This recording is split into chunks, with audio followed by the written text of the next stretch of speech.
பேசாம இருங்க. பேசாம இருங்க. வாழ்க்கைக்கு நல்லது. நல்லது. ஆமென். சொல்லப்படுவார்களாம். அத சொல்றேன். நம்முடைய வாழ்க்கையில சில இடத்துல பேசாம இருக்கிறது நல்லது.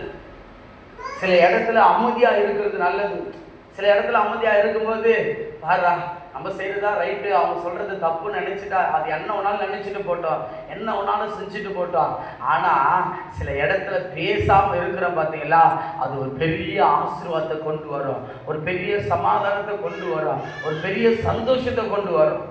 குடும்பத்திலையும் சரி, இருக்கிற எந்த இடத்துலையும் சரி, நமக்கு விரோதமாக ஒரு காரியம் வருதா, அவர் விரோதமாக பேசுகிறாங்களா, நான் எதுவுமே செய்யலை, நான் எதுவும் பண்ணலை, ஆனால் எனக்கு விரோதமாக பேசுகிறாங்க, எனக்கு விரோதமாக செய்கிறாங்களா, பேசாத இருந்து பாருங்க, அது ஒரு இடத்துல ஒரு காலத்தில் அது ஆசீர்வாதமாக உங்களுக்கு மாறும், நன்மையாக மாறும். அதனால தான் சொல்கிறாரு, நீங்கள் என்ன பண்ணுங்க, பேசாது இருக்கிறதே ஞானம் என்று தேவன் சொல்லப்பட்டு இருக்கிறது.